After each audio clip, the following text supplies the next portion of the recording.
Sebi, congratulations on the massive victory. How did you get it done today? Yeah, I mean, it was a lot of tense moments for sure. But, I think today was the ultimate thing was belief, going back to, going back to just believing, committing into every shot. And, luckily I got it done at the end. Hey, Sebi, Adam Ross, Florida Tennis. We just had Carlos, and he talked about serving out a match as being the toughest thing.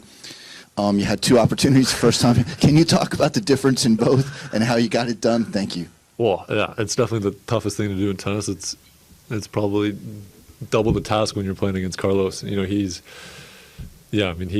can feel his presence when, there's an important moment. He plays his best tennis in important moments. And, I was kind of chuckling at myself at the changeover when I lost that 5-3 game in the third. I was like, oh, here we go again. So I learned from it. I knew I went out wide on the first serve in the second set. Wasn't going to go there again. So learned from it. Happy with it. To piggyback on that, Ryan Harrison was fired up. I spoke to you and Ryan at the DBO about the process. How is that? I mean, obviously that's going pretty well for you guys. Yeah, I mean, it's just it's a lot of fun. We work really hard. But I think one of the best things about Ryan is we do the work. We talk it over, we discuss, and then we try to be normal. We don't try to overdo it with the tennis. Don't try to have too many emotions, and I think that's really been helping me is even after tough matches, talk it out, move on, and then learn from what our mistakes, and ultimately have fun again. Hey Seb, I know you've beaten Carlos before. He wasn't number one. This is your first time ever against world number one. You're 1-0. Yeah. Think about what's your thought process going into a number one? Is it like I have no pressure, it's all on him, or there is the challenge and the nerves going against a great player like that? No, I mean, honestly, before the match, I didn't even know I'd never played a world number one. So, yeah, I mean, ultimately, it is just a ranking. There's so many amazing players that could be world number one right now. But yeah, I mean, from the beginning, the whole day, all I wanted was, just take care of my side of the court. Wasn't gonna have a bad attitude. Wasn't not gonna be committed, and believing. I think that's one thing when you're playing against these higher ranked players is you kind of lose that belief a little bit. But from the whole match, that's all I wanted in myself. Sebi, congratulations. After Carlos breaks you in the second set, you lost again 14 of the last 15 points. You were serving love 1, love 30.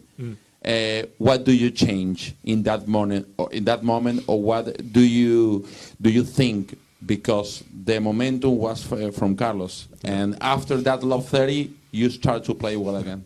Well, the good thing is I wasn't thinking about that, honestly. That would probably put me in a little bit more trouble. I think that's one of the best things about tennis. Everything can turn so fast. Just like Carlos. From 3-5 down, 30 all or whatever it was, or 15-30 to 7-5. It just goes in an instant. And I think that's one of the keys in tennis is to slow it down. Go back to what's been working. Luckily, Ryan at that point he got up and he was talking to me what to do a little bit better, and that was a massive key today. And then relying on my serve. I think without my serve today, I don't think I would be standing here right now. Hey Seb, congratulations on the win. After you lost early at the Australian Open, you made the decision to go and play in San Diego in the final, and you made the final, and obviously that pays off right now. But you lost the final to Svida on the same day that Alcaraz won the career slam. So I'm just kind of wondering, what does that say to you about the depth of men's tennis, and also how you were able to get the win today? It's tricky for sure. Obviously. I needed certain things that's the reason why I went to go play San Diego was, just to try to put myself in those stressful situations. I've been injured for so long and missed so many months and, got down a really dark hole. And, those were important weeks for me just to kind of figure myself out. And, obviously I wasn't playing the tennis that I'm playing today, but, especially mentally, I didn't feel great. And, it gave me a little bit of boost of confidence was to just throw myself back into those stressful situations, put myself in a match and, live in those, just kind of yeah, just nasty moments during a match. You know, just those stressful environments, and yeah, definitely helped me. I don't think if I didn't play San Diego, I don't think I'd be sitting here right now. Congratulations. You mentioned in the court after you won that you did some soul searching. What does that mean for you? Take us through that mindset. Yeah, actually in Dallas, I was actually super fortunate. John McEnroe was playing a EXO there. You know, and I was pretty fortunate that he took a couple minutes out of his day to, you know, just talk with me. You know, and that was one of the things that you know, we really talked about is, you know, trying to find my identity on the court. Just talked about how we are or how I am as a human being, the things that I'm going with, and yeah, he was great. You know, just taking the time out of him, you know, especially a player like him, incredible commentator as well, and you just kind of see how he sees my game, what he thinks I could use, you know, to try and play better tennis. And one of the things he said was, you know, you gotta go soul searching. You gotta figure out who you are. You gotta figure out why you play tennis, why you love tennis, and yeah, I think that's been a massive key for me. And you know, grateful that he took the time out of his day to do that. Hi, congrats on the match.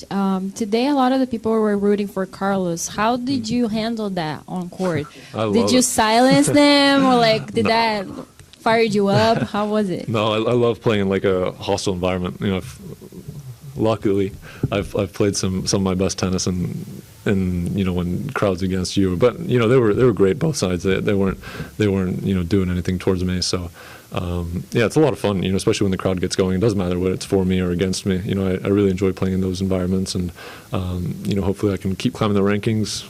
You know, and hopefully people can come and support me, and you know, try to yeah, just try to enjoy the moment a little bit more.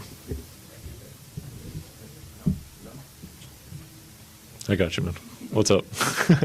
Yeah. You talk about sort of that dark hole you were in, and obviously you've been someone sort of a lot was expected in your career for a long time. You know, I'm sure you expected things for yourself as well. Like, how do you sort of pull yourself out of that when things haven't been going the way you probably hoped for years at this point? And what was sort of the key to sort of thinking there was a light at the end of this tunnel that maybe you've just reached in bright sunshine today? Well, yeah, throwing yourself back into the fire. I think that's the only way to get through difficult moments is, you know, keep pushing through. Keep, you know, don't get off the train. Don't want the easy way out. I think, you know, a lot of the times when I've been playing certain matches, you know, that's kind of been the way for me is to start spraying balls a little bit, you know, and then kind of just from that moment, you know, I think I did a great job of accepting not perfect tennis. You know, I think I'm a perfectionist. I hate it. But, you know, as a tennis player, it's super difficult when you always want to be perfect. You know, and there's some moments in a match where you're playing terrible, but, you know, you got to grip your teeth into it and you got to battle. And, you know, I think that's something that I've kind of learned about myself, you know, to keep going in those moments, not lose that belief. And, you know, I think that's been a big key for me recently is to win these tight matches and, you know, continue on the path that I'm going in. You know, obviously there's going to be moments that are bad, there's going to be moments that are good, but, you know, continue with the work, continue not doubting myself as much and not going back into any hole for sure. Keep on your shirt helps inspire you too. Yeah, the American boys. The American boys, yeah.